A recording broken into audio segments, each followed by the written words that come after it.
I was thrilled when I heard the news that Janet Jackson has given birth to a baby boy at the age of 50. Unfortunately, this felt like quite a lonely celebration. Janet Jackson may be a world-famous pop star, but in many ways, she's not so unlike the rest of us. She's been intensely pursuing her career. She's struggled to meet the right partner. Then things finally came together for her. And guess what? It took a little longer than she probably expected. As women, we can't win. Just like men, women are working flat out, trying to repay student loans, save a deposit for a home, or just make ends meet. If we decide to go it alone and become single parents, guess what? We're pilloried as evidence of a broken society. If we wait until we're financially secure and in a stable relationship, we're criticised for being too old.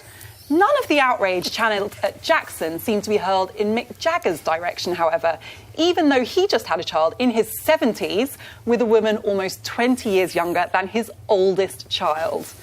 If that's not a double standard, I do not know what is.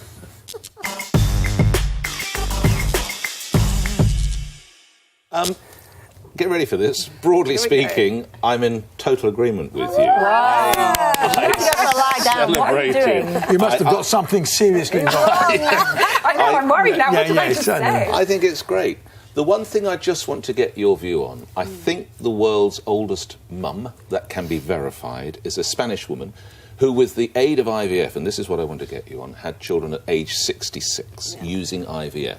My concern there is that, please God, she lives forever, but it's likely that very young children are going to lose their mum. Now, I know that happens anyway, but it's not a perfect world, but where do you stand on IVF with women in their mid to late 60s?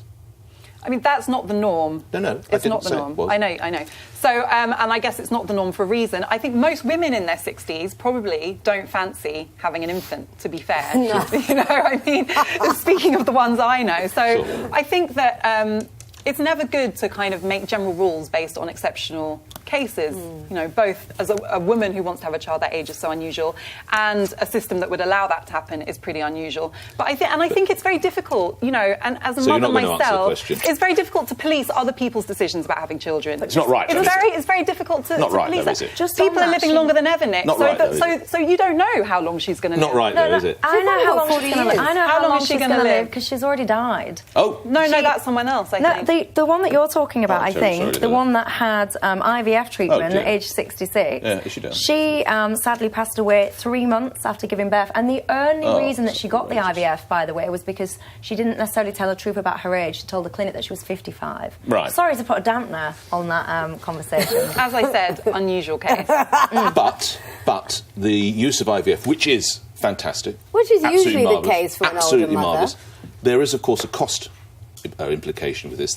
There must be an age at which you have to say to a woman, I'm terribly sorry, it's just not going to happen. There is. I would like there to be some gender parity here, because I completely get the point about it not being ideal for parents to be old enough that they might not live to see their children through childhood, right? But how come we're so happy to celebrate men having children in their 70s, even 80s and 90s, and yet we regard it as so kind of unnatural when women do it? I mean, why is that? I think there is a cut-off point for IVF on the NHS for women. Oh, there is on the 50, NHS. Yeah. So I think you can't get it on the NHS, I think, if you're over 50. I think it's younger than that, actually. I'm just a few years younger than Mick Jagger.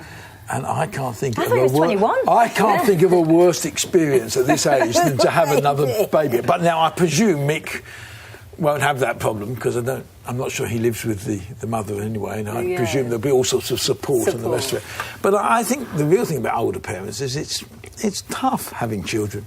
You know, you watch people in their 30s having their first child, and they're quite shocked by the experience. I'm not sure I want to do that in my 60s and 70s. As someone who's likely, you know, if I become a mother, likely to be an old mother, you know, hey, I'm all for it. I'm like, go Janet, there's hope for us all, yeah. Where do I sign up? It's a personal choice, isn't it? And this is something that I've thought about quite often, because I know I want to be a mum. I'm from a big family. The thought of not having children, it's just not possible. It's not going to happen. I want to have a family by whatever means.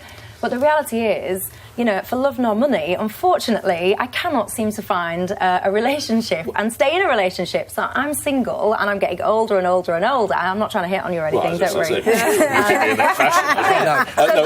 While I have... I don't think genetically it would be very nice. It would. like me, then you're right. We just need to correct one thing. The Spanish woman that you mentioned, actually, she died 3 years after. Oh, was it 3 years? But anyway, so we move on from that. Your main principle, Afua, is that you felt that there was a sort of ugly tone then to where the Janet Jackson... double standard. Where did you... No one says anything about a man. There were various newspapers, the Manchester, I can't remember which paper. But what was the sort of thrust of their article? They said that it was irresponsible of her because she was too old. She wouldn't be... That's ridiculous. She wouldn't be able to really see her children through to the age they needed her because she'd be too old.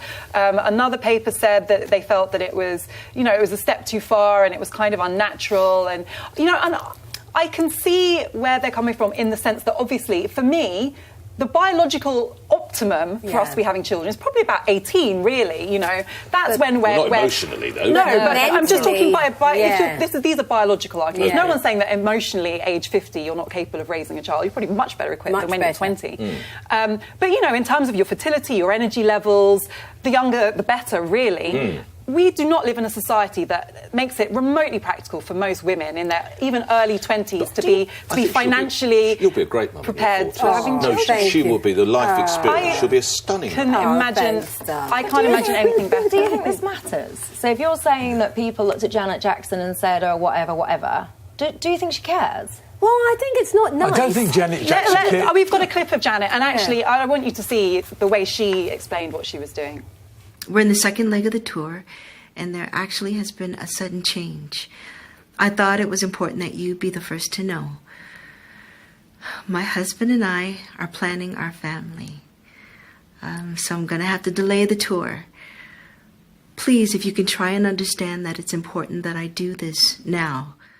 I mean, the joy in what she's saying, it just bubbles through. How can you not be pleased for her when you see that? That's what I'm saying, though. So she's happy. She's living her life in the way that's right for her. So why does she care what anyone else thinks? There is a double standard, and think about it. What's George Clooney, how old is he now? 54, 55? Definitely. So if he and Amal Clooney announce tomorrow that they're expecting a baby, everyone's going to be like, great. No one's even going to mention his age. Whereas with Janet Jackson, it's a big story, and her husband's younger than her. I don't think it is a big story. Well, I've got to be honest. I think the truth is we've all got beyond that. There's still some guy on the news there saying, "Oh, let's make this into a big story," as they do. But the truth is, we're all relaxed about this now.